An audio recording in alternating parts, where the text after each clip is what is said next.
உலகெங்கும் இருந்து சிலப்பதிகாரம் கேட்கக்கூடிய அன்பு நெஞ்சங்கள் அனைவருக்கும் என் வணக்கம். சென்ற வகுப்புல கணாத்தரம் உரைத்த காதையினுடைய இறுதி பகுதியை பார்த்தோம். இந்த காதை மிகவும் சிறப்புடையது, பொருளாலும் நடையாலும் சிறப்புடையது.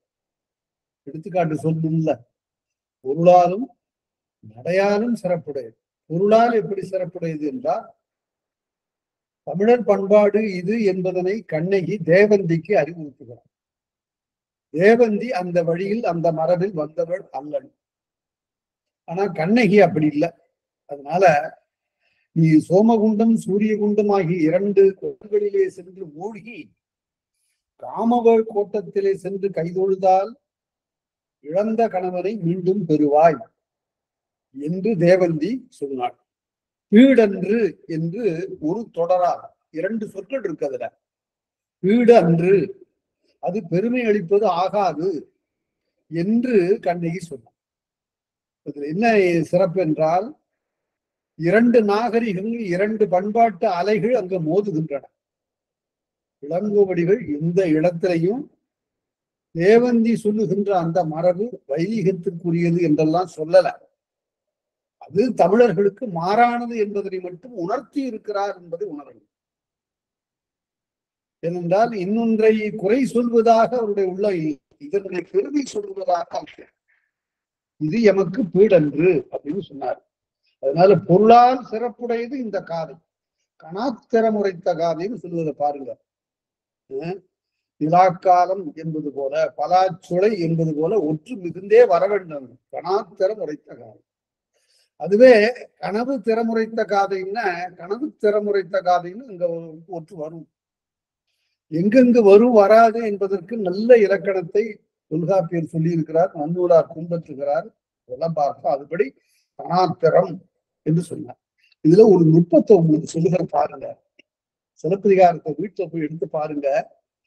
இந்த ஒரு தொடர் என்ன காட்டுகிறது? புலந்தரு வான்பொருள் குன்றம் தொலைந்த இளம்பாடு நானு தரும். புலந்தரு வான்பொருள் குன்றம் தொலைந்த இளம்பாடு நானு தரும்.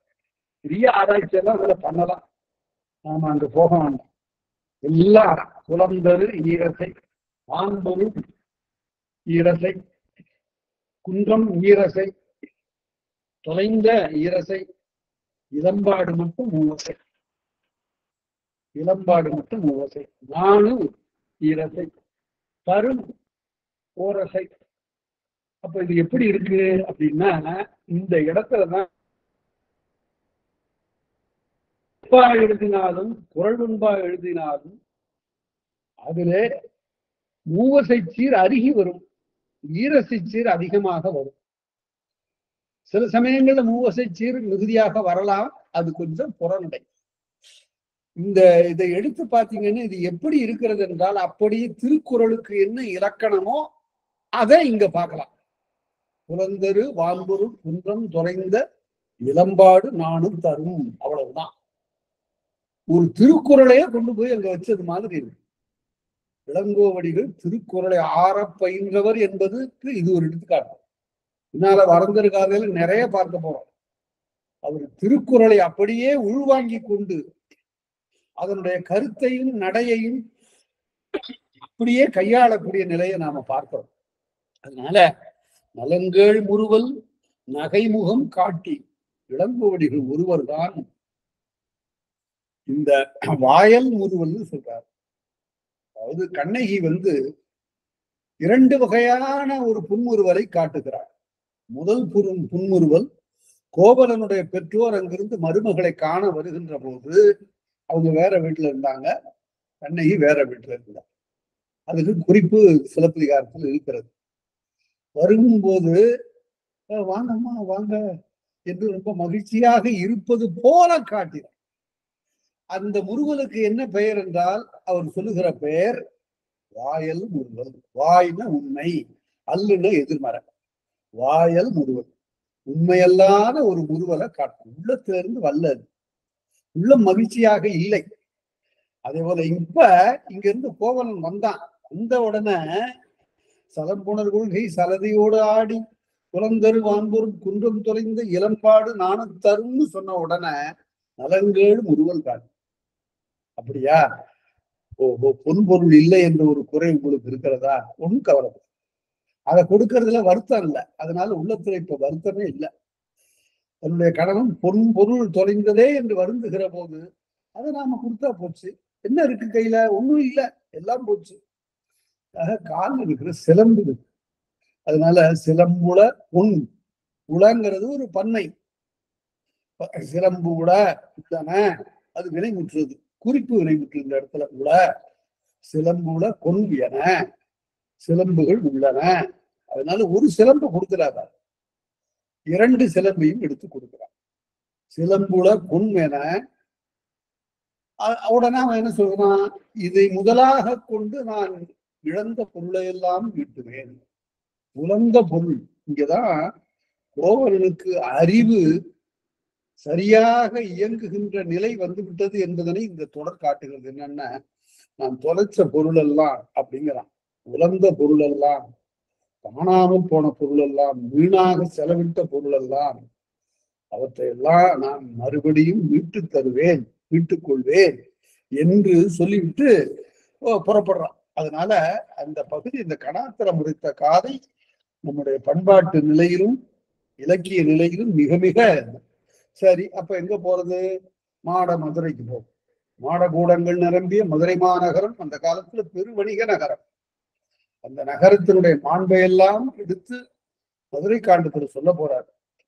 அதனால அதுக்கு முன்னால மாட மதுரைக்கு நாம் போவோம் என்று என்னோடு இங்கு எழுகனை எழுந்தாய். அந்த தொடர் மிக மிக இனிமையாது. எழுகனை எழுந்தாய்ன்னு தானே சொன்னான்.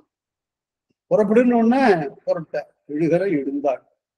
எழுகன என்னோடு எழுக அப்படின்னா, அப்புறம் வழக்கு இதுல மதுரை காண்டத்துல சொல்ல போறாங்க, புறப்படுன்னு சொன்ன புறட்டடி ஏமா புறட்டாங்க. அதனால உள்ளம் அப்படி ஊசலாடுகிறது. அதுதான் கோவலனுடைய நிலை.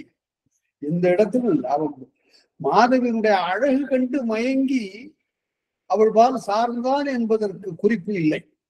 அதற்கு மாறாக அவளுடைய கலை மேம்பாடு கண்டுதான் அந்த ஈடுபாடு அவளுக்கு வந்தது. அதனால கலையின் மீது மிக்க திறம்படைத்தவளாக விளங்கிய மாதவி அவனை ஈர்க்குதல வியப்பில்லை. ஆனால் அப்படி கலை நயத்துல மிகுந்த ஈடுபாடுடைய இளைஞர்கள் அந்த காலத்துல பலர் இருந்திருக்கலாம். ஆனால் அவர்களெல்லாம் மாதவியை அடைய முடியாது. ஏன் அடைய முடியாது என்றால், 1008 கடைஞ்சு மதிப்புடைய ஒரு பொன் மாலையை வாங்கக்கூடிய தகுதி கோவலனுக்கு தான் உண்டு. அதனால கடைத்தெருவுல கொண்டு வந்து கூணி இந்த மாலையை காட்டுகின்ற காலத்து அதனை அவன் தன்னுடைய செல்வ மிகுதியினால அதை வாங்குகிறான். எதற்காக வாங்குகிறான்? என்னால் இதை வாங்க முடியும் என்று வாங்குகிறான். அதற்கு பிறகு கூணி தன்னோடு சென்று, இந்த இடத்துல கூணி தன்னோடு, அது சங்க பிற்கால நடை. கூணியோடுன்னு சொல்லுவதுதான் சங்க கால நடை. கூணி தன்னோடு அந்த ஒரு சாரியை விழுந்தது. கூணியோடு சென்று அவன் மாதவி அடைந்தான், சென்றான், அவளோடு பதிந்தான். அதன் பிறகு அந்த இடத்துல ஒரு தொடர் எழுதுகிறார் மிக அருமையாக. அவன் சென்று தன்னுடைய வீட்டை மறந்தான். புறந்தான்னு சொல்ல, வீட்டை மறந்து வாழ்ந்தான். அது வரையில கணாத்திரம் உரைத்த காதையில பார்த்தோம். இப்ப நாடுகான் காதை. அது என்ன நாடுகான் காதைன்னு வருது என்றால், இப்பதான் வீட்டை விட்டு புறப்படுறாங்க. இந்த இடத்துல தொல்காப்பியம் சங்க இலக்கியம் இவற்றையெல்லாம் நாம நினைந்து பார்க்கணும். ரொம்ப பெரிய இலக்கணங்க. படிக்க படிக்க அதனுடைய விதிமுறைகள் எல்லாம் நமக்கு இவ்வளவு ஒரு சிறந்த செழுமை மிக்க ஒரு மொழிக்கு இவ்வளவு சிறந்த ஒரு இலக்கணம் அமைந்திருக்கிறது. ஒரு ஓமை சொல்றதுன்னு சொன்னா யாரு எப்படி சொல்லணுங்கிறதுக்கு வரையறுத்த வரையறை தொல்காப்பியத்தில் சொல்லப்படுது. அப்படி தோழி சொல்லின் அவளறி கிளவி தலைவிக்காயின் நிலம்பெயர்ந்து உரையாதுன்னா, இது என்ன? ஒரு ஓமை சொல்லணும்ல, தலைவி சொல்லணும்னா உடனே அவ குறிஞ்சி நிலத்தில் வாழுகின்ற தலைவி முல்லை நிலத்தில் இருக்கிற பொருளை ஓமையாக சொல்லக்கூடாது. அவளுக்கு தெரியாது. அது மட்டுமல்ல, தன்னுடைய வீட்டின் புறத்தே இருக்கக்கூடிய, தன்னுடைய வீட்டை அடுத்து இருக்கக்கூடிய பொருள்களைத்தான் அவள் ஓமையாக சொல்ல முடியும், சொல்லக்கூடும். அவளுடைய பழக்க அறிவு அவ்வளவுதான், அவளுடைய புழக்கம் அவ்வளவுதான். அதை கடந்து அவள் போவதாக கற்பிக்க மாட்டாள். ஆனா அவளோடு உடன்முறைகின்ற தோழி இருக்கிறாள, அவ அந்த நிலத்தின் முழுமையும் இருக்கக்கூடிய பொருள்களை எல்லாம் ஓமையாக சொல்ல முடியும். அது அவளுடைய புழக்கம் அப்படி. சரி, செவிலி அவள் நிலங்கடந்தும் சொல்லலாம், பிற நிலத்துக்கும் போய் வரக்கூடிய இயல்புடைய. அதனால ஒவ்வொருவருடைய இயங்கு தளமும் இவ்வளவு இவ்வளவு என்று வரையறுத்து சொல்லக்கூடிய நிலையை நாம் பார்க்கிறோம். அதை இறந்து சொல்லுவது சில சமயத்துல குறுந்தொகையில அப்படி ஒரு இடம் வந்துருச்சு. தலைவி சொல்லுகிற போது பிற நாட்டுல இருக்கிற பொருளை பற்றி சொல்றான். அது எப்படி சொல்லலாம்னா, அது கேள்வி. சொல்ல கேட்டதை கொண்டு சொல்லுகிறார். பாடலிபுத்திரத்தை பற்றி தலைவி சொல்லுகிறார். பாடலிபுத்திரத்துக்கு போனாளா? இல்ல, அது கேள்வி. அதனால இவ்வாறெல்லாம் இலக்கணம் சமைத்து கொண்ட நிலையில நாடு காண்காதைன்னா இப்ப இதுவரையில நாடு காணல. அதாவது புகார் நகரத்தையோ சோழ நாட்டையோ கண்ணகி விரிவாக சென்று பார்க்கலாம்.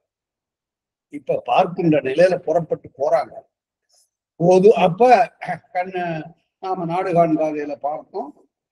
அப்படி மிக அருமையாக ஒரு செய்தி நான் உங்களுக்கு சொல்லுகிறேன். சங்க இலக்கியத்துல 10 பாட்டுல 5 ஆற்றுப்படைகள் இருக்கின்றன. முருகு, பொருணாறு, பானிரண்டு, அதற்கு பிறகு மலைபடுகிறான் கூத்தராற்று. 5 ஆற்றுப்படைகள் இருக்கின்றன. நல்லா ஊன்றி பாருங்க. செல்லுகின்ற வழியில் இருக்கக்கூடிய கற்பொருள்களை பற்றி எல்லா வர்ணனைகளும் இந்த 5 ஆற்றுப்படைகளிலும் வரும். ஆனால் இந்த 5 ஆற்றுப்படைகளை விட விரிந்த ஒரு வளர்ச்சியை சிலப்பதிகாரத்தினுடைய நாடுகான் காதையில் தான் பாருங்க. நாடுகான் காதை போல 5 ஆற்றுப்படைகளில் இல்லை. 5 ஆற்றுப்படைகளும் ஒரோ வழி அந்த அரசனுடைய மாளிகையை நோக்கி செல்லுகின்ற அந்த தடத்தையே புனைகின்றன. ஆனா இங்க பாருங்க, இப்ப நான் பார்க்க போறோம் நாடுகான் காதையில எப்படியெல்லாம் அந்த மருத நிலத்தில் செழுமையாக உணவு தொழில் நடைபெறுகிறது என்பதனை காட்டிக்கொண்டே வருகிறார். வந்து அங்கு ஒரு சோலையிலே கவுந்தியை சந்திக்கக்கூடிய ஒரு நிகழ்ச்சி இடம்பெறுகிறது. காவுந்தி என்றும் கவுந்தி என்றும் சொல்லப்படும். காவுந்தி என்றால் முதல்நிலை நீண்டது என்று பொருள். நெடில் முதல்ல வருகிற போது நீண்டு வரும். அது சில சமயத்தில் அது தேய்ந்தும் வரும். தாமரை என்பது செய்யுள்ள மறைமலர் என்று வரும். தாமரை மலர் என்று சொல்வதற்கு பதிலாக மறைமலர் என்று. அது யாப்பின் பொருட்டாக வருவது. ஒரு எழுத்தை குறைத்துக் கொள்ளலாம், ஒரு எழுத்தை நீட்டிக் கொள்ளலாம், ஒரு எழுத்தை குறுக்கிக் கொள்ளலாம். இதையெல்லாம் விகாரம் என்று சொல்லுவது இலக்கண மரம். அது அந்த விகாரங்களை பற்றி எல்லாம் இலக்கண நூல் விரிவாக சொல்லுகிறது. பிறகு பார்ப்போம். இப்ப இங்க எல்லாம் செல்வருடைய குடியிலே பிறந்தாயை கோவலனே, உங்களுக்கு உற்றது என்ன இடர்பாடு கருதி நீங்கள் நாடு காண வந்திருக்கிறீர்கள்? இதுவரை நாடு காணல, இப்பதான் இங்க இதுவரையில வந்திருக்கிறீங்களே எதற்கு என்று கண்ணன் காவுந்தி கேட்கிறார். அதனால நீங்க இங்கிருந்து மதுரைக்கு செல்லுகிறீர்கள். அது தொலையாத பெருவழி, 30 காதம். இந்த 30 காதங்களை நீங்கள் இதுவரையில் இந்த நாட்டையே காணாதவர்கள், முழுமையாக காணாத நீங்கள் இங்கு செல்ல வேண்டும். கோவல வணிகத்துல போயிருந்தானா கண்டிருப்பான். அவன் தன்னுடைய குலத்தொழிலை அவன் செய்யல. நிறைய செல்வம் இருந்தது, அப்பா தேடி வச்ச செல்வம் நிறைய இருக்கு. அதை வைத்து கொண்டு வாழ்ந்தான். ஒரு பேதமையான வாழ்க்கை. கலித்தொகையில ஒரு அருமையான ஒரு தொடர் வரும். ஒரு தலைவன் அங்கிருந்து போய் இந்த தலைவி என்ன பண்ணுவா, மணல்ல சிற்றில் புனைந்து விளையாடி கொண்டிருப்பார். சிறிய வீடு கட்டி விளையாடி கொண்டிருப்பார். அவ்வளவு பேதைத்தனமான ஒரு பெண், அறிவு நிரம்பாத, அறிவு முதிர்ச்சி இல்லாத ஒரு பெண். அவர்கிட்ட போய் அவருடைய அழகனை ஈடுபட்டு அவர்கிட்ட, உனக்கு இது மாதிரி ஒரு வீடு கட்டுறிய நீ, உனக்கு நான் வீடே கட்டி தர்றேன், என்ன திருமணம் பண்ணிக்கிறியான்னு கேட்கறான். அதுக்கு அவள் என்ன சொல்றான்னா, அப்படியா பெரிய வீடு கட்டுவ நீ, உன்னோட நான் வந்துடுறேன்னு சொல்லல. அதுக்கு பதிலாக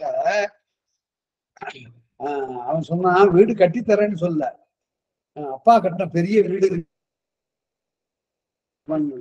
ஆணி வெட்கம் மற்றவன், பிறர் செய்த இருப்பார்.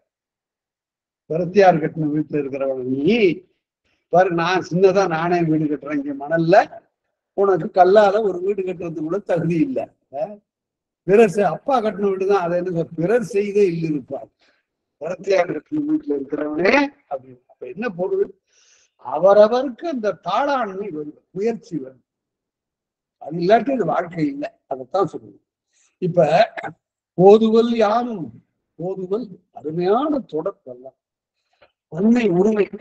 போதுவல் நானும் வர்றேன், கூட வர்றேன். போதுவல் யானும், இந்த யானுங்கிற சொல்லு சிலப்பதிகாரத்துல சில இடங்கள்ல வருகிற போது ஆழமான பொருளோடு இருக்கு.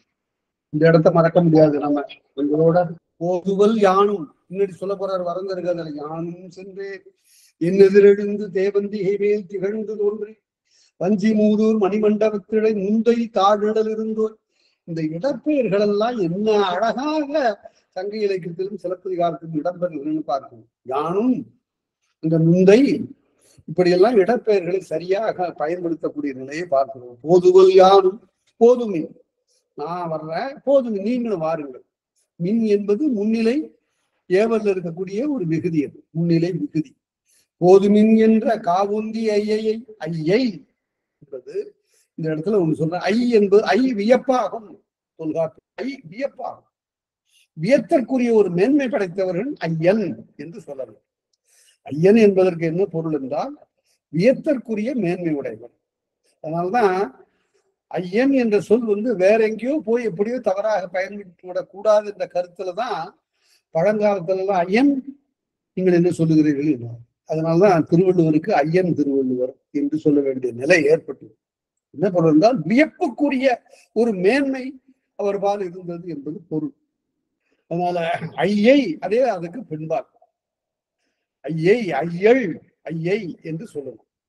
காவுந்தி ஐயை கைதொடுது ஏத்தி, சில சொற்களை கொஞ்சம் விரிவாக நான் சொல்வதற்கு காரணம் இதையெல்லாம் உரையில காணப்படாமைதான். கைதொழுது ஏத்தி, அது என்ன? கையை தொழுது என்ன? கையால் தொழுது என்பது வேற்றுமை தொடர்.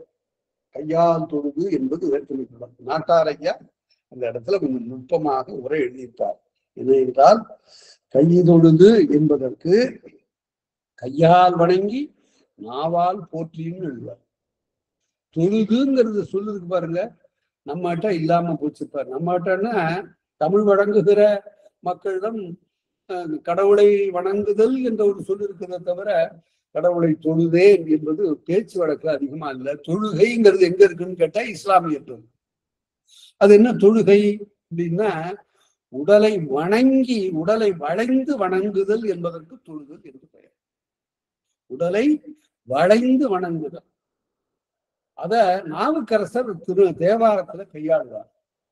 தொழுதல் தொழுகை, உடம்பு வளைந்து குனியணும், அதுதான் தொழுகை. அப்படி வளைந்து வணங்கி தொழுது ஏவல் செய்யக்கூடியவர்களுக்கு தொழும்பர் என்று பெயர். அந்த தொழும்பர் என்ற சொல் என்னாச்சு? குறைவுபட்டு தொம்பர்னு ஆச்சு. இப்ப தொம்பன் குடிசைங்கிறான்.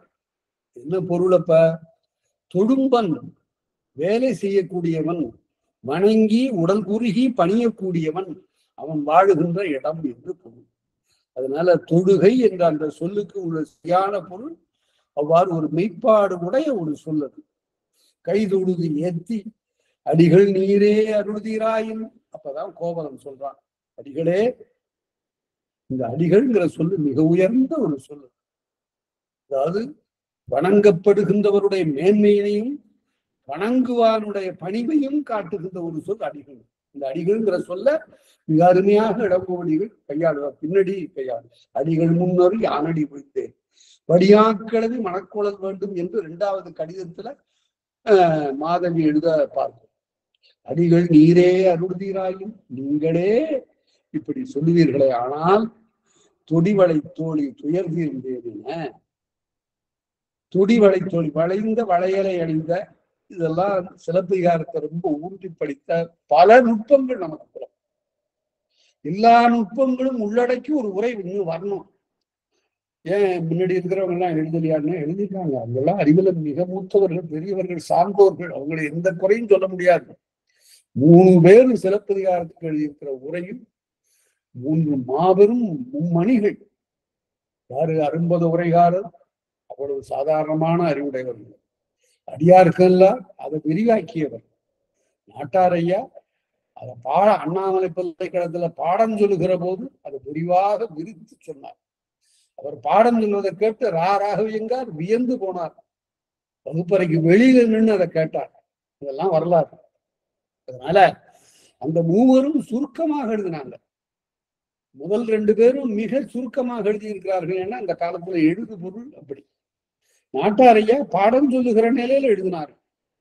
இன்னும் அதற்கு மேல பல இடங்கள்ல விரிவாக எழுதுவதற்குரிய களத்தை அவர் காட்டுகிறார்.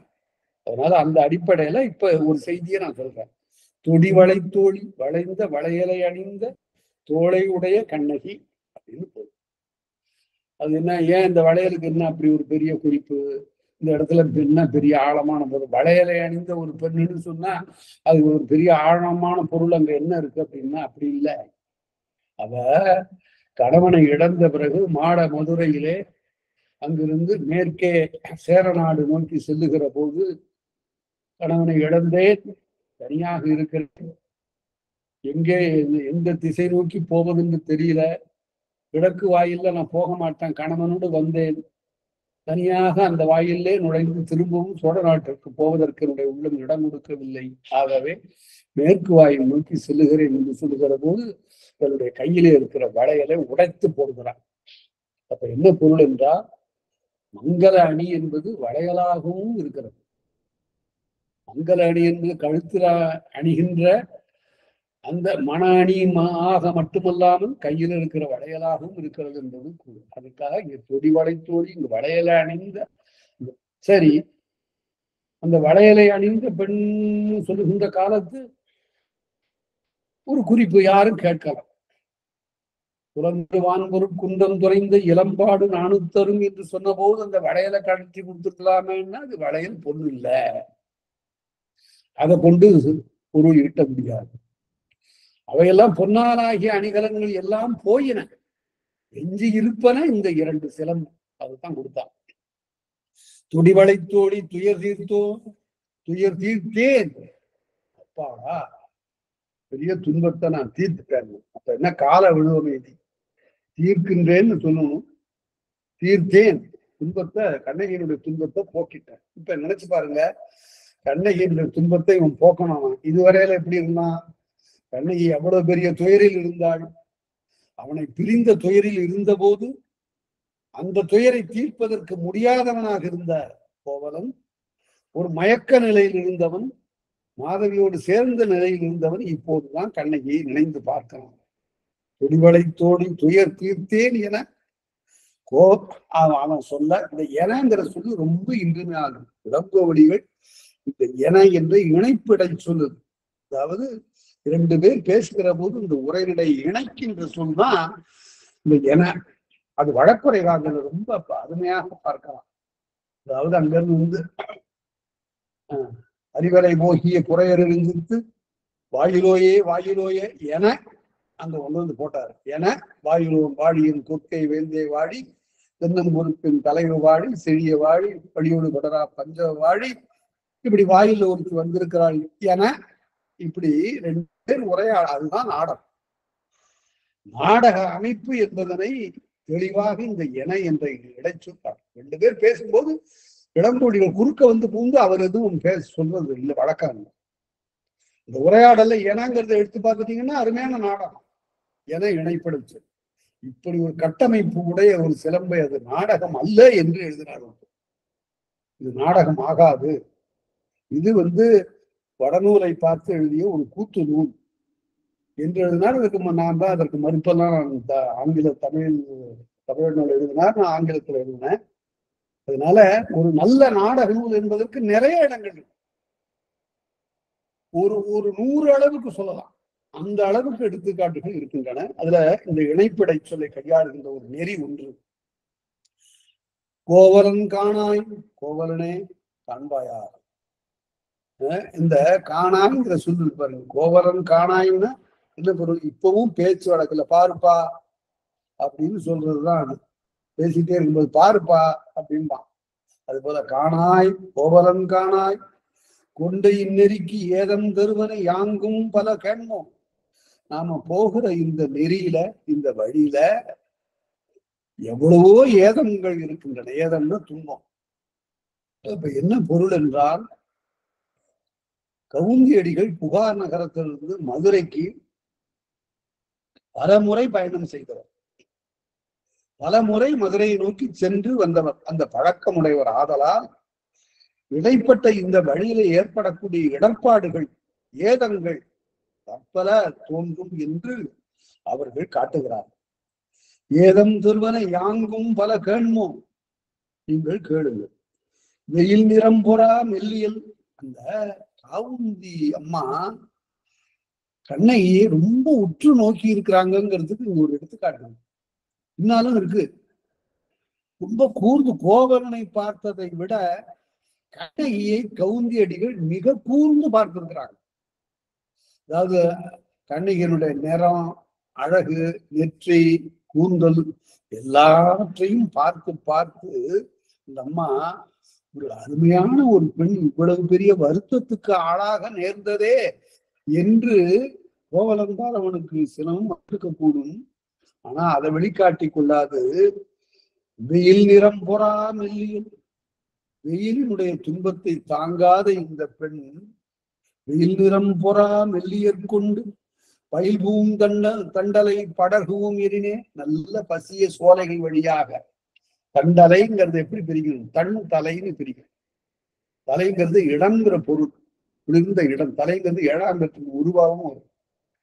அதனால குளிர்ந்த இடங்களை எல்லாம் கொண்டிருக்கூடிய சோலை வழியாக போகலாமே, வெயில் நிறத்தை பொறாதவளாயிற்றே அப்படின்னா வெள்ளியற்கொண்டு பயிர்பூம் தண்டலை. தண்டலை அவர் கம்பர் அதை வாங்கி வச்சிருக்கார். தண்டலை மயில்களாட தாமரை விளக்கம் தாங்க கொண்டது முடவினங்க அப்படின்னு அவர் பாடினார். அதனால குளிர்ந்த சோலைகள் எல்லாம் நிரம்பிய வழி புகார்ல இருந்து மதுரை வரையில அதுல போகலாம் தான்.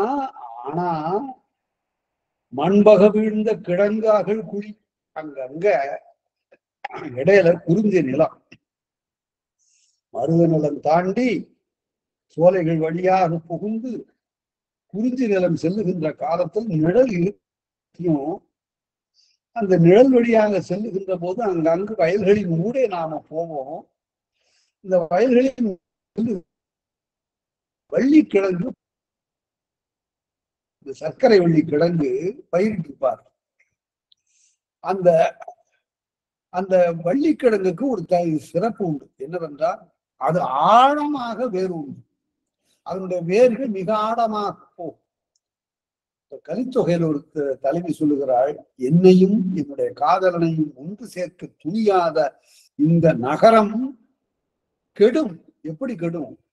இங்க ஒண்ணும் நல்லது நடக்காது. கிழங்கு கீழ் வீழா, வள்ளிக்கிழங்கு வேர் விடாது, கிழங்கு வேர் விடாது. கிழங்கு இங்க விடாது, திணை இங்கு விளையாது, முற்றாது. கொல்லை குரல் வாங்கி ஈனா, அங்கு கதிர்கள் எல்லாம் முற்றாது என எங்களுடைய காதலுக்கு தடை விதிக்கிற இந்த மண்ணில் நல்லது எதுவும் நடக்காது என்று சொல்லுவார். அந்த இடத்துல வள்ளி கீழ் வீழா, வள்ளி கீழே வேர் விடாது என்று சொல்லுகிறார்.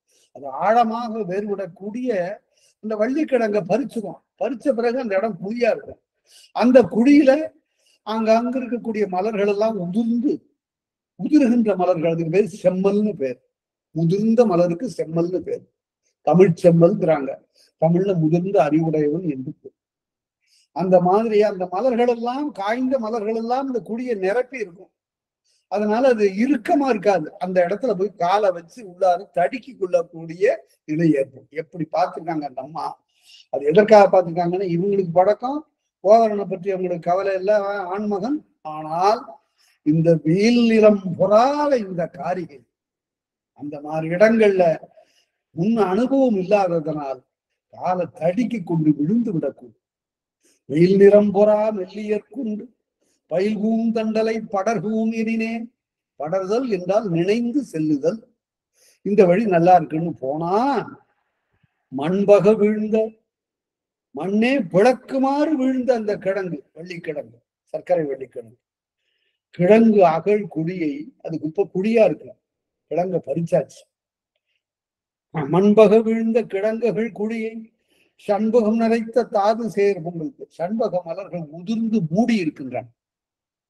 தாது சேர் பொங்கல், மகரந்த தூள்கள் எல்லாம் நிறைந்த பொங்கல்னு பழம்பூ என்று போதும். அந்த பழைய பூக்கள் எல்லாம் பொய்யரை படுத்து பொய்யாக அந்த குடியை பொய்யாக நிரப்பி, சரியாக நிரப்பல. பொய்யரைப்படுத்து போற்றா மக்களுக்கு, அதனை பற்றி கருதாத மக்களுக்கு கையெறு துன்பம் காட்டினும் காட்டும், பெரிய துன்பத்தை உண்டாக்கவும் கூடும். ஆக வழியில் இருக்கிற இடர்பாட்டை கவுந்தியடிகள் இவ்வாறு ஒவ்வொன்றாக சொல்ல பார்க்கிறோம்.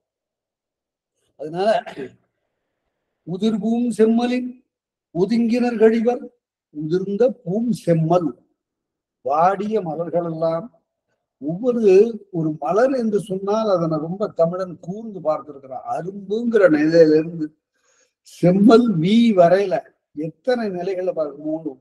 அரும்பு, மொக்கு, மொட்டு, மலர், அலர், வீ என்று பல நிலைகள்ல பார்க்கிறோம்.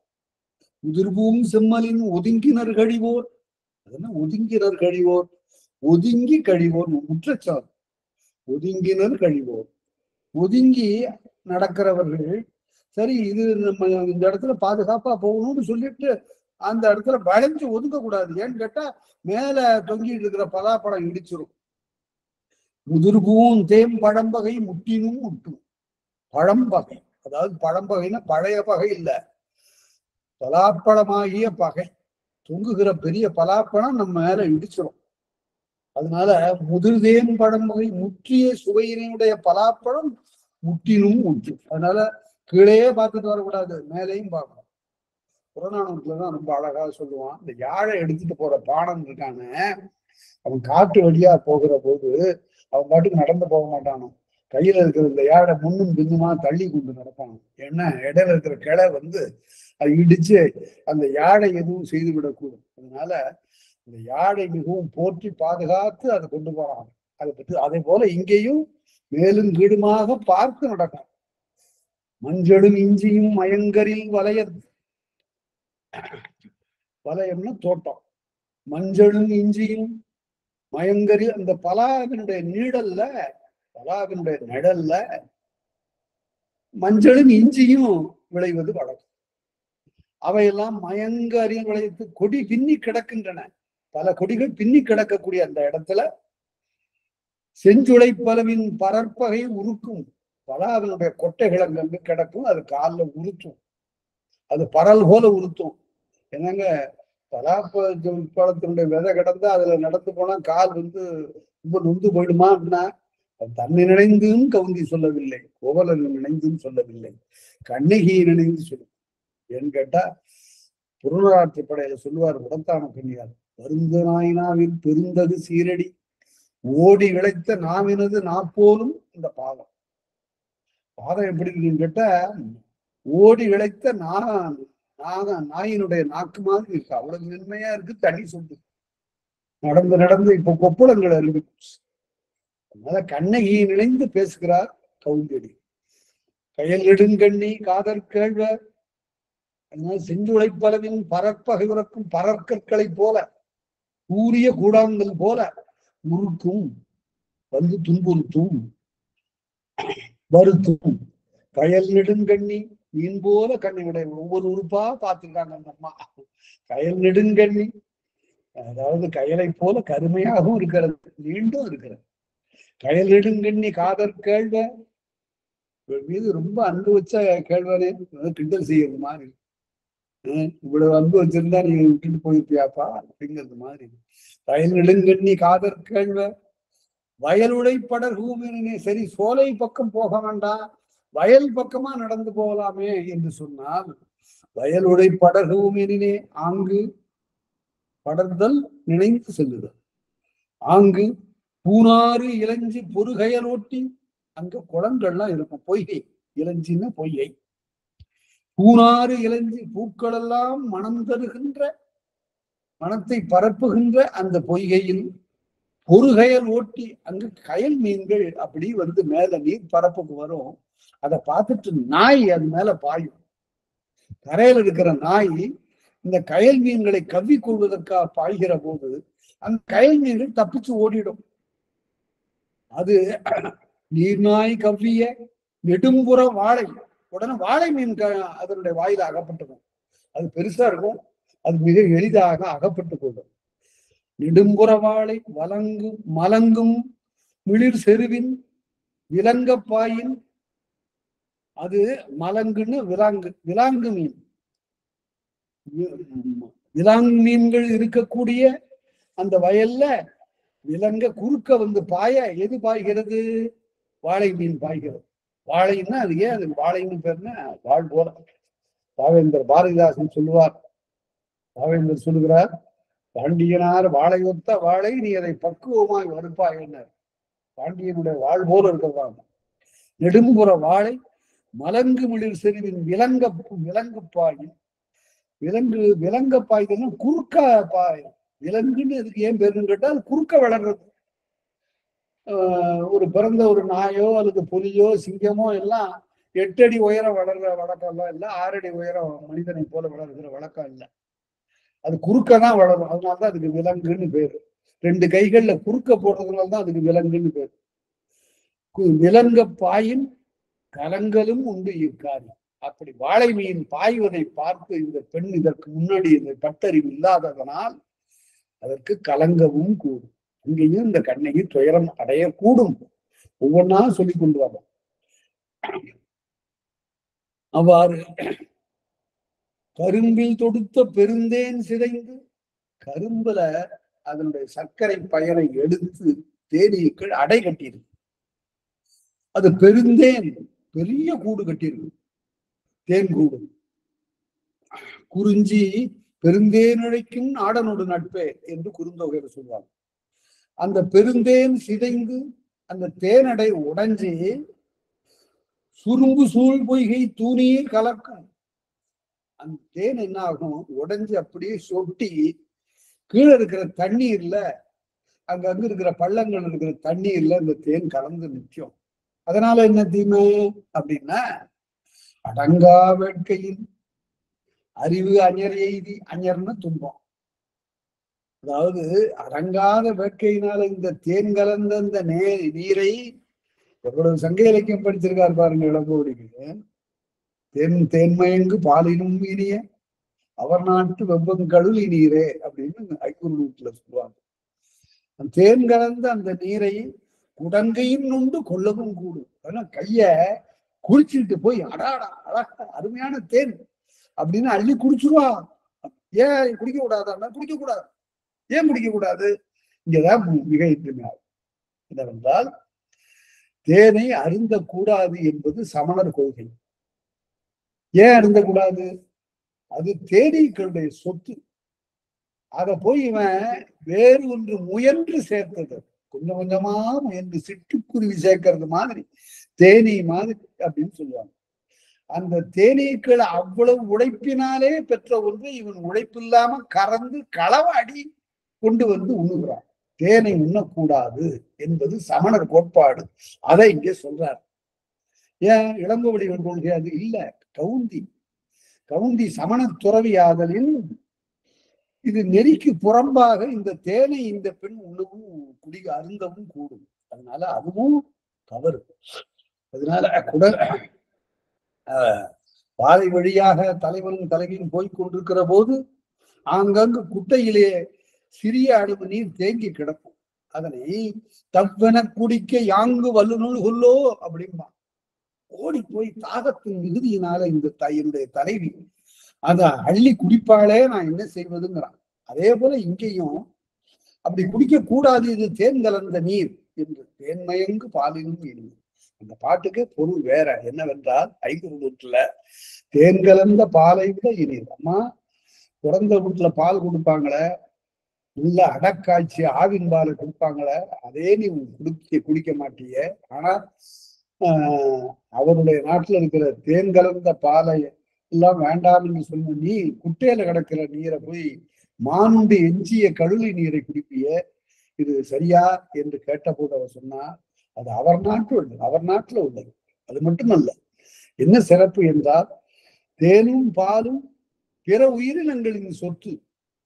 தேனீக்களின் சொத்து, பால் கன்றினுடைய உடைமை. அதெல்லாம் நாம எடுத்துக்கொண்டு அருந்துவதை விட குட்டையில் இருக்கிற தண்ணீர், அதுவும் மானுண்டு எஞ்சியது, விருந்தோம்புதல் நடந்து அதற்கு பிறகு பாக்கி இருக்கு, அதை அருந்துவது ஒரு அறம் என்று தலைவி பேசுவதை 500 காட்டும். அதனால குடங்கையின் நொண்டு, நொண்டு அப்படின்னா மொண்டுங்கிறது நொண்டுன்னு ஆச்சு. மொண்டி நொண்டிம்பாங்க அதெல்லாம். அதே போல முடம்னா நுடம்பான். இந்த 2 எழுத்துக்கள் பாரு தெரிவது தமிழ்ல ஒரு இயல். குறுநறிட்ட குவளையம் போதோடு வயல்ல உழவு செய்கின்ற உழவர்கள், குறுநர் என்றால் அறிகின்றவர்கள் என்று பொருள். தாளை அறிகின்றவர்கள், களையை எடுப்பவர்கள். குறுநறிட்ட குவளையும் போதும் குவளை மலர்கள் அங்காங்கு பூத்து இருக்கின்றன. அந்த மலரை பறிச்சு இந்த பெண்கள் எல்லாம் தலையில சூடிக்கொண்டு அந்த செடியினுடைய தண்டை அப்பால கரையில வீசுகிறார்கள். குவளையும் போதோடு பொறிவரி வண்டினம் பொருந்திய கிடக்கை. இந்த களையை பறிச்சு வயல் கரையெல்லாம் போட்டிருக்காங்க. அதுல பூக்கள் எல்லாம் இருக்கின்றன, குவளை பூக்கள் எல்லாம் இருக்கின்றன. அந்த குவளை பூக்கள்ல தேனீக்கள் வந்து மொய்க்கின்றன, வண்டுகள் வந்து மொய்க்கின்றன. அவையெல்லாம் அங்க தேனை குடித்து விட்டு அங்கேயே கிடக்கின்றன. அங்க போய் காலை வச்சிருவான் இந்த பெண்ணு. குறுநறிட்ட குவளையம் போதோடு பொறிவரி வண்டினும் பொருந்திய கிடக்கை. அதனால வண்டுகள் எல்லாம் வந்து தேனீக்கள் எல்லாம் வந்து பொருந்திய கிடக்கை. பொருந்திய கிடக்கை நெரிசல் வருத்தத்து.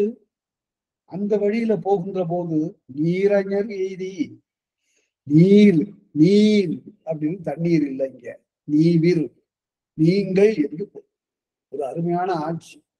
பேச்சு மொழியில இந்த நீர்ங்கிறது நெல்லை மாவட்டத்துல வழங்குகிற வழக்கு. நீர் என்ன நினைக்கிறீர்?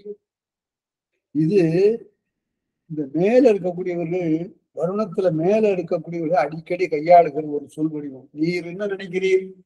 அவன் நீன்னு சொல்லிடக்கூடாது, ஒருமையில பேசுகிறானேன்னு நினைச்சுக்குவான். நீங்கள்னு சொல்றதுக்கு மனசை இடம் கொடுக்கல. இந்த ரெண்டுக்கு நடுவுல நீர், நீர் என்ன நினைக்கிறீர் அப்படின்பான். நீருங்கிற அந்த பெயருக்கு தந்தார்கள் என்ன நினைக்கிறீர், அங்க விகுதி போட்டா பாருங்க, அதான் இலக்கணம்.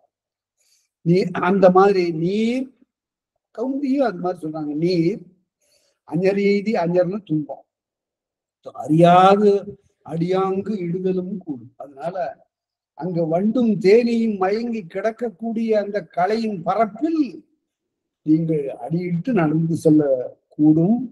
அந்த இடத்திலையும் நீங்கள் பார்க்க வேண்டும். எரிநீர் அடைகரை, அலை எறியக்கூடிய கரை. தண்ணீர் எங்கு பார்த்தாலும் மருத நில வைப்பு ஏராளமாக தண்ணீர் இருக்கிறது. குறிஞ்சி நிலத்திலும் தண்ணீர் மிகுதியாக இருக்கிறது. எரிநீர் அடைகரை இயக்கம் தண்ணி. அங்கு நீங்கள் நடந்து போகின்ற காலத்து பொறிமான அளவனும் நந்தும் போற்றாது ஊழடி ஒதுக்கத்து ஒரு நோய் காணி. அடுத்த செய்தி, முதல்ல தேன் அருந்த கூடாதுங்கிறது ஒரு செய்தி. அடுத்தபடியாக கருத்து சொல்லக்கூடிய செய்தி, பொறிமான அளவன். பொறினா புள்ளி, புள்ளிகளை மிகுதியாக உடைய அளவன் என்றால் நண்டு. அது அலைவது பற்றி அதுக்கு வந்த பேர். அது தண்ணீர்ல பொறிமான அளவன் நந்தும், நந்து நத்தை. இந்த நண்டு நத்தை ரெண்டும் தண்ணீரிலிருந்து அப்படி கரைக்கு வந்து கரையோரமாக வந்து அப்படியே ஊர்ந்து செல்லும். அப்படி ஊர்ந்து செல்லுகின்ற காலத்து பாவமான அந்த உயிர்களை போய் மிதிச்சிடக்கூடாதுமா அப்படிங்கிறாங்க கல்வி. கோவல் என்று சொல்லுகிற போது அவ்வாறு மிக எளிய அந்த உயிர்களை, அதனால உயிர் கொலை செய்யக்கூடாதுங்கிறது 2வது கருத்து. தேன் அருந்தக்கூடாது, உயிர் கொலை அறியாது செய்து விடக்கூடாது. நண்டு நத்தை ஆகியவற்றை மிதித்து போகிறதாக நம்முடைய பயணம் அமைந்து விடக்கூடாது. பொறிமான அளவனும் நந்தும் போற்றாது ஊழடி ஒதுக்கத்து. ஊழ்னா முறையின்றி, முறையாக நாம போகணும், ஒதுங்கி போகும். ஊழடி ஒதுக்கத்து, அதனால்தான் முறையாக வருவதனால்தான் அதுக்கு ஊழ் என்று பெயர். விதி அது என்ன முறையால் வருவது? அவரவர்கள் செய்த வினைக்கு தகுந்தாற் போல வருவதனால அது முறையாக வருவது. அதுல குற்றமே இல்லை, விதியில குற்றம் இல்லை. விதியின் குற்றம் என்றும் கம்பன். நதியின் பிழை என்று நறும்புணல் இன்மை, அது போல விதியின் பிழை என்றும். அதனால ஊழடி ஒதுக்கத்து உருநோய் காணி.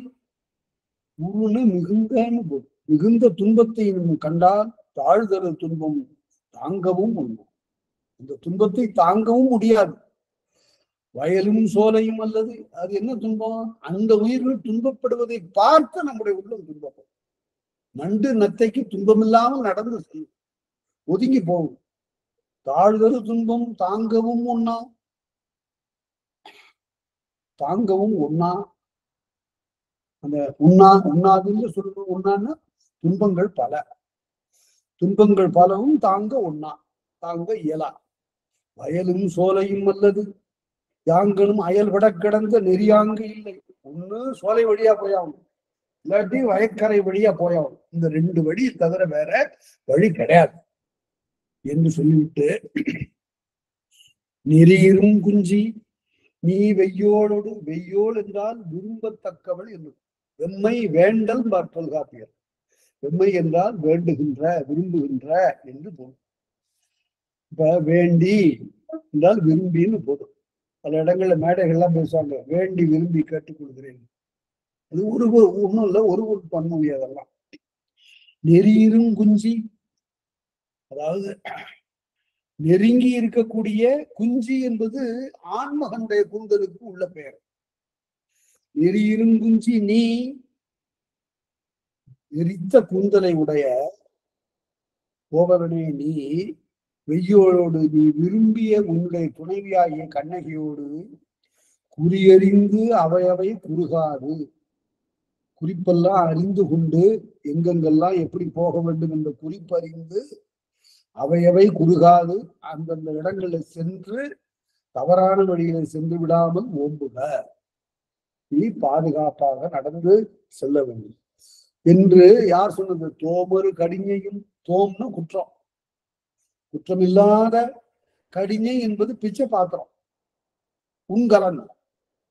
சமணத்துறவில் கையில ஒரு உங்கலம் வைத்திருப்பாங்க.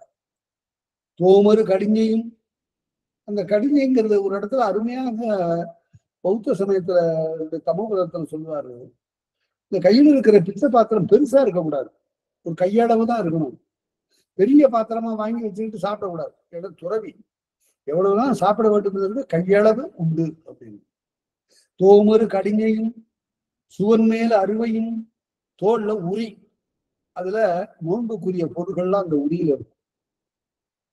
சுவன் மேல், சுவல்னா தோல், சுவன் மேல் அறுவையும் தாமும் கைப்பீலியும் கொண்டு, கையில மயிர் பீலி. அது எதுக்கு என்று கேட்டால், மயில் தாமாக உகுத்த பீலி,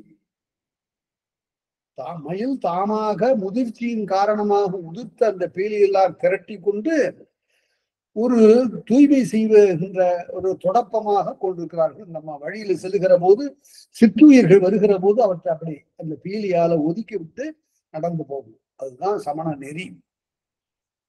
பாவுந்தியையே கைப்பீலியும் கொண்டு மொழிப்பொருள் தெய்வம் வழித்துணையாக. மொழிப்பொருள் தெய்வம்னு சொல்லே மந்திரம். அது என்ன மந்திரம்? மாட்டாரையா அதை எழுதுகிறார். ஆசி ஆவு சா என்பது மந்திரம். அதாவது என்னன்னா, அருகன் சித்தன் ஆசான்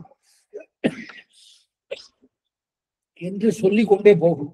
இதுதான் இப்பவும் வழி. முருகா, சாமிநாதா, பெருமாளே அப்படின்னு சொல்லி கொண்டு போவது போல இந்த சொல்லே மந்திரமாக கொண்டு மொழிப்பொருள் தெய்வம், அதுவே தெய்வம், வழித்துணையாக, அதுவே நமக்கு வழித்துணையா ஆகட்டும் என்று கருதி வழிப்பெரும் சிறப்பில் வழிபடர் புரிந்தோம் அப்படி சொல்லிக் கொண்டு அவர்கள் போகிறவர்கள் கரியவன், அது சொல்றான், கரியவன் புகையின் புகைக்கொடி தோன்றினும், கரியவன் சனி, சனி புகைந்து போனாலும் அவ்வளவுதான். சனி மட்டும் வளமா இல்லாம வானத்துல வற்றி மேலும் கரிந்து நிறம் மாறிவிடுமையானால் மழையே 6 மாதத்துக்கு பெய்யாது. அதான் கரியவன் புகையினும் புகைக்கொடி தோன்றினும், தூமகேது வால் நட்சத்திரம், வால்மீன் தோன்றினாலும் இதெல்லாம் ஒரு உலகத்துக்கு வருகின்ற பெரிய ஏதம். மழையே வராது, நீண்ட காலத்திற்கு மழை வராது என்பதற்குரிய அறிகுறிகள் இவை இரண்டும், கரியவன் புகைத்தலும் தூமகேது தோன்றும் என்று இவையெல்லாம் அப்படிப்பட்ட நிலையில் விரிகதிர் வெள்ளி தென்புலம் படரின் சுக்கிரன், வெள்ளி வடக்க போக வேண்டியது தெற்க வந்தது, மழை அப்பவும் கிடையாது. தென்புலம் படரின் கால் ஒரு நிவப்பில் கடுங்குரல் ஏற்றொடும் சூர்முதிர் குன்மு பெயல்வடம் சுரப்பை. இந்த மாதிரியான 3 சூழலிலும், அதாவது சனி திசை மாறினாலும், சனி புகைந்து போனாலும், வால்மீன் தோன்றினாலும், வெள்ளி திசை மாறி போனாலும் கூட இந்த சோழ நாடு வற்றாது. இந்த சோழ நாட்டுல மழை ஒரு சிறிதும் குறையாது. மற்ற மற்ற நாடுகளில் இந்த மூன்றும் விளையலாம். ஆனால் கால் ஒரு நிவப்பில், நிவப்பு மலை இந்த இடத்துல குடகு மலையை குறிக்கிறது. கால் ஒரு நிவப்பில் காற்று வந்து மோதுகின்ற அந்த குடகு மலையில கடுங்குரல் ஏறு என்றால் இடி.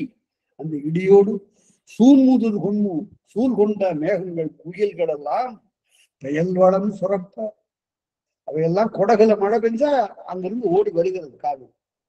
அதாவது அந்த காலத்துல காவிரியினுடைய பெயரை தமிழ்நாடு நிரம்ப துய்த்தது. அதுக்கு காரணம் என்ன நினைந்து பாருங்க. ஏன் இப்ப முடியல, அப்ப முடிஞ்சது? குடகுல தோன்றிய காவிரி ஆற்றினுடைய பயன் முழுமையும் சோழ நாட்டிற்கு முழுமையாக கிடைத்ததற்கு காரணம் என்னவென்றால், அந்த குடகு காவிரி தோன்றுகிற இடத்துல இருந்து அது கடலிலே சென்று மறைகின்ற பூம்புகார் வரையில சோழனுடைய ராஜராஜனுடைய ஆட்சிக்கு உட்பட்டதாக இடைக்காலத்தில் இருந்தது. அதற்கு முன்பு கரிகாலனுடைய ஆட்சிக்கு உட்பட்டதாக இருந்தது. அதனால யாரும் எதுவும் தடுத்து நிறுத்த முடியாது. பிற்காலத்துல ராஜாதிராஜனுடைய காலத்துல ஒருத்தன் பாறையை போட்டு தடுத்தான். போய் வாட்படையோடு போய் அந்த பாறையை அகற்றினான் ராஜாதிராஜன் என்பது வரலாறு. அதனால நாடு முழுமையும் நம்முடையதாக இருந்த காலத்துல ஆறு தோன்றிய இடத்திலிருந்து அடங்குகிற வரையில நமக்கு எந்த ஒரு தடையும் இல்லாமல் காவிரி வந்தது. அதனால இவ்வாறு குடமலை கொம்மு பெயர் வளம் சுரப்ப குடமலை பிறந்த கொழும்புல் தாரமுடு. இந்த குடகு மலையில என்னென்ன பொருள்லாம் இருக்குதோ அத்தனையும் கொண்டு வருகிறது இந்த காவிரி சோழ நாட்டுக்கு கொண்டு போகணும். அந்த பல பண்டங்களை எல்லாம் கொண்டு வந்து இந்த சோழ நாட்டினுடைய பண்டசாலைகள் எல்லாம் பண்டக சாலைன்னு எழுதக்கூடாது, பிழை. பண்டசாலை தான். பல பண்டங்களை எல்லாம் கொண்டு வந்தது. கொடும்பல் தாரம் என்றால் பண்டம் என்று கொடுமையான செழித்த பல வகையான பொருள்களையும் கொண்டு கடல் வளம் எதிர. அது காவிரி அங்கிருந்து நான் கொண்டு வர்றேன் சோழ நாட்டுக்குன்னு கொண்டு வருதான். கடல் உடனே நான் கொடுக்குற முத்து மற்ற வளங்களை எல்லாம் கடல் சோழ நாட்டுக்குள்ளார போடுதான். கடல் வளம் எதிர கயவாய் எரிக்கும். அந்த தோன்றுகின்ற இடத்துல கடிமுகத்துல இவையெல்லாம் வந்து நெருங்கி காவிரி புதுநீர் கடுவரல் வாய்த்தல். காவிரியினுடைய புது வெள்ளம் மிக கடுமையா வருகின்ற அந்த மதகுல வாய்த்தலை மதகுல ஓவிறந்து ஒலிக்கும். ஓன்னா மதகுக்கு போடுற பலகைக்கு பெயர் ஓ. அந்த பலகையில வந்து மோதி ஓவிறந்து ஒலிக்கும். பெரிய பேரொலியை எழுப்பும் வெள்ளம். ஒலிக்கும் ஒலியே அல்லது அந்த ஒலி அல்லாமல் வேறு ஒரு ஒலியை இந்த புகார் கேட்பதில்லை. அப்படிப்பட்ட வளமான ஒரு பகுதி இது. ஆம்பியும் கிடாரும் வீங்கிசை வேத்தமும் ஏத்தமும் உடனே உழவு தொழில் நடக்கக்கூடிய சிறப்ப இப்ப பேசப்படாது. ஆம்பின்னா பன்றி தொட்டி, அங்கங்க தொட்டி கட்டி வச்சிருக்கிறான் தண்ணீரை தேக்கிக் கொள்வதற்கு. அந்த தொட்டியில வந்து நிரம்பி வழியுது. கிடார் என்றால் பூட்டை பொறி, அதாவது இறைகூடை ஏற்றம். ஒரு பெரிய சால்னு பொருள். சாலால அந்த தொட்டியிலிருந்து தண்ணீரை கீழே வாங்கி மேல கொண்டு வந்து சேர்க்குது. ஆம்பி என்பது பன்றி பத்தர்னு எழுதுவாரு.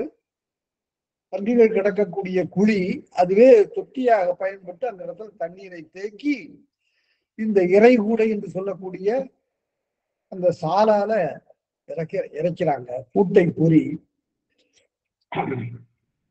வீங்கிசை ஏத்தமும் ஏற்றம். ஓங்கு நீர் பிழாவும். பிழா என்பது கொள்கலம், ஒரு பாத்திரம். இவற்றை எல்லாம் கொண்டு ஒலித்தல் செல்லா. எல்லாம் தண்ணீர் வந்து பல இடங்களிலும் மோதி தொட்டியில வந்து விழுகிறது. அந்தாண்ட சாலால் இறைக்கப்படுகிறது. பெரிய கொள்கலங்களை நிறைக்கிறது. இந்த ஓசை இடையராக கேட்க. கடனி சென்னல் கரும்பு சூழ் மருங்கில். சென்னல் கரும்பு, அதுதான் பாவேந்தர் எழுதுவாரு. சென்னல் மிகுந்திருக்கிறது, கரும்பு செழித்திருக்கிறது, பல வாழையெல்லாம் இருக்கின்றன, இருந்தும் இந்த நாடு வறுமையுற்றது ஏன் அப்படின்னு கேட்கிறாரு. முதல்ல தன்னுடைய சஞ்சீவ பருவத்தின் சாரல்ல. ஏனென்றால் மூடப்பழக்கம் மிகுந்து போய்விட்டதுனால இந்த வளங்களை எல்லாம் சரியாக பயன்படுத்தி கொள்ளுகிற அறிவு இல்லை என்று எழுதுவார்கள். பழனத்தாமரை பைம்பூங்கானத்து. தாமரைகள் எல்லாம் பூத்திருக்கக்கூடிய அழகான பசிய சோலைகளிலேயே கம்புட்கோடியும் கம்பங்கோடி கம்புட்கோடியும் கனைகுரல் நாரையும் கம்பங்கோடி ஏற்படுத்துகிற ஓசை கேட்கிறது. வெள்ளத்தினுடைய ஓசையை பத்தி சொன்னாரு. அடுத்தது இந்த தண்ணீர் மிகுதியாக இருக்கின்ற காலத்துல வயல்ல தோன்றுகிற பல வகையான ஒலிகளை சொல்றார். கம்புட்கோடியும் கம்பங்கோடி. அடுத்தது கனைகுரல் நாரையும் செங்கால் அன்னமும் பைங்கால் கொக்கும் பசிய கால்களை ஒரு கொக்கும் காணக்கோடியும் காட்டுக்கோடியும் நீர்நிற காக்கையும். அது என்ன நீர்நிற காக்கையும்னா கடற்காக்கை. நீர்நிற காக்கை நீரிலே உலாவுகின்ற காக்கை. கடற்காக்கையும் உள்ளும் உள்ளானும். உள்ளான் என்பது ஒரு கடல்ல வாழ்கிற ஒரு உயிரினம். ஊரலும் குழுவை கணந்தூள் என்று சொல்லுவார்கள். இவையெல்லாம் உழுவையும் புதாவும். புதான்னா பெருநாரை. நாரையிலே ரொம்ப பெரிய பெருசு. இவையெல்லாம் சேர்ந்து எழுப்புகின்ற ஒலி எப்படி இருக்கிறது என்றால் வேந்தர் வெல்போர் வேந்தர் முனையிடம் போல. வேந்தர்கள் போர் செய்யக்கூடிய களத்துல பெரிய ஆரவாரம் எப்படி கேட்குமோ அப்படி கேட்கிறது. பல வகையான ஒலிகள் எல்லாம். என்ன பொருள் என்றால் ஏற்களம் எப்படி இருக்கிறது என்றால் போர்க்களம் போல. ஏற்களத்துல என்னென்ன ஓசையெல்லாம் கேட்குமோ அவ்வளவு ஓசை போலவே போர்க்களத்திலும் கேட்குங்கிறார். வெல்போர் வேந்தர் முனையிடம் போல உலாது நுண்தொழில் உள்புக்கு அழுது. எங்கேயும் சோழ நாட்டுல ஏர் கொண்டு உழவே வேண்டியதில்லை. தண்ணியே அதுவே கால்காலா பறந்து வரும். ஏற்கனவே மண் மெல்லிதாக இருக்கும். பாறைகள் கிடையாது. அதனால தானே விளையும். இதுதான் அவரு சொன்னாரு.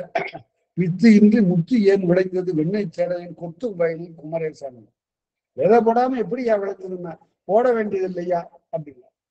ரொம்ப அருமையான ஒரு பாட்டம். என்னன்னா அது ஜெகவீர ராம பாண்டியன் மாதிரி ஒரு பெரும் புலவர பிற்காலத்துல பெற்றதே இல்லை. அவருக்கு பெரிய சிறப்பு செய்தார் முதலமைச்சராக இருந்த காமராஜர் சார். என்னன்னா ஜெகவீர மதுரை பல்கலைக்கழகம் தோன்றிய போது அதுக்கு ஆட்சிக்குழு உறுப்பினரா ஒருத்தரை நல்ல கற்ற ஒருத்தரை நியமிக்கணும்னு சொன்னாங்க. உடனே இந்த திருக்குறள் குமரேச வெண்பா எழுதிய 1330 குறளுக்கும் 1330 வெண்பா எழுதியிருக்கிறார். திருக்குறள் குமரேச வெண்பான்னு பேர். அந்த வெண்பா எழுதிய ஜெகவீர ராம பாண்டியன் ஒரு பெரும் புலவர். அவரை போடியா ஆட்சிக்குழு உறுப்பினரான. அப்படி போகணுங்க ஆட்சிக்குழு உறுப்பினர்னா. அவர் என்ன பாடுறாருன்னு கேட்டா விருந்து புறத்ததா தான் உண்டல் சாவா மருந்தினும் வேண்டர் பார்த்தோம்னு திருவள்ளுவர். அந்த திருவள்ளுவர் ஒரு பாட்டுல என்ன சொல்லிட்டாருன்னு கேட்டா அந்த விருந்தோம்பல் அதிகாரத்துல வித்துமிடல் வேண்டும் கொள்ளோ விருந்து மிச்சும் இசைவான் புறம் அப்படின்னா விருந்தோம்புகிறவன் தன்னுடைய வயல்ல விதை போடாமலே விளையும். அது எப்படி விளையும் அப்படின்னு கேள்வி. அது எப்படி விளையும்? விருந்தோம்புகிறவனுடைய வயல்ல விதை போடாமலே விளையும்னா அது எப்படி விளையும்? அதுக்கு இந்த குறளுக்கு மேல 2 வரி எழுதினாரு, 2 அடி எழுதினாரு ஜெகவீர ராம பாண்டியன். என்னன்னா வித்து இன்றி முத்து ஏன் விளைந்தது வெண்ணை சடையன் கொத்தும் வயலில் குமரேசா. அதாவது வெண்ணை நல்லூர் சடைய போடல் இருக்கார அவரு விதை போட்டாரு. எதுக்கு போட்டாரு என்றால் கரும்புக்கு விதை போட்டார். விளைஞ்சதெல்லாம் முத்து. அது எப்படி விளைஞ்சது? அது எப்படி விளைஞ்சதுன்னா வித்துமிடல் வேண்டும் விருந்தோம்பி மிச்சம் செய்வான் புறம்னா விதை போட வேண்டியது இல்லையா? அது பயன் அப்படி இருக்கும் அப்படின்னாரு. அதுக்கு என்ன பொருள் என்றால் விதை போட்டது ஒன்றுக்கு விளைவது ஒன்றுன்னு பொருள் இல்லை. அதுல தேர்ந்த விளைச்சல்னு பொருள். விதை போடாமலே விளையும்னா அவன் பெரும் முயற்சி செய்யாமலே விளையும்னு பொருள். 1330 குறளுக்கும் அப்படி ஒரு கேள்வி எழுப்பிடுவாரு. பதிலா கொண்டு போய் திருக்குறளை வச்சிருவாரு. ஒரு குறளுக்கு அவரால் எழுத முடியல. எந்த குறளுக்கு எழுதுறது? எல்லாத்துக்கும் அங்க இருந்து இருக்கிற கதைகள் வரலாறு இதெல்லாம் சேர்த்தார். வையத்துள் வாழ்வாங்கு வாழ்பவன் வானுரையும் தெய்வத்துள் வைக்கப்படும். மேல என்ன கேள்வி எடுப்பது? இந்த உலகத்துல மிக ஒழுங்காக வாழ்ந்த ஒருத்தன் தெய்வமாக வணங்கப்படுவான். யார சொல்றது? பார்த்தார். வள்ளுவர் மனிதனாக பிறந்தும் தெய்வம் என்று கொண்டாடப்பட்டார் ஏன் குமரேசான்னார். அவரே வச்சார் திருவள்ளுவரே. திருவள்ளுவர் மனிதனாக பிறந்தும் கூட தெய்வமாக கொண்டாடப்பட்டார் குமரேசா, ஏன்பா அப்படி அப்படின்னாரு. அதுக்கு உடனே சொன்னாரு, வையத்துள் வாழ்வாங்கு வாழ்பவன் வானோரையும் தெய்வத்துள் ஐக்கியப்படுனார். அதனால அப்பேற்பட்ட ஒரு நூல் அது. அதனுடைய படிப்பு இப்ப இல்லை, அதனால அதை படிக்கணும். அதனால அவ்வாறு சோழ நாட்டினுடைய சிறப்பை இவ்வாறு சொல்லி பல்வேறு வகையான ஓசைகள் எல்லாம் கேட்கக்கூடிய காணக்கோழியும் நீர்நிற காக்கையும் உள்ளும் ஊரலும் புல்லும் புதாவும் வெல்போர் வேந்தர் முனையிடம் போல, வேந்தர்கள் சந்தித்துக் கொள்கின்ற போர்க்களம் போல பல்வேறு குழு குரல் பரந்த ஓதை, எல்லா ஓசையும் கேட்கக்கூடிய இடத்துல உழவர்கள் போய் விழுகிறார்கள். அதோட நாம பார்ப்போம். தொடர்ந்து அடுத்த வகுப்புல பார்ப்போம். மிகச்சிறந்த ஒரு பகுதி. இதுகாரம் கேட்ட உங்கள் அனைவருக்கும் நன்றி சொல்லி அறிகிறேன். நன்றி, வணக்கம்.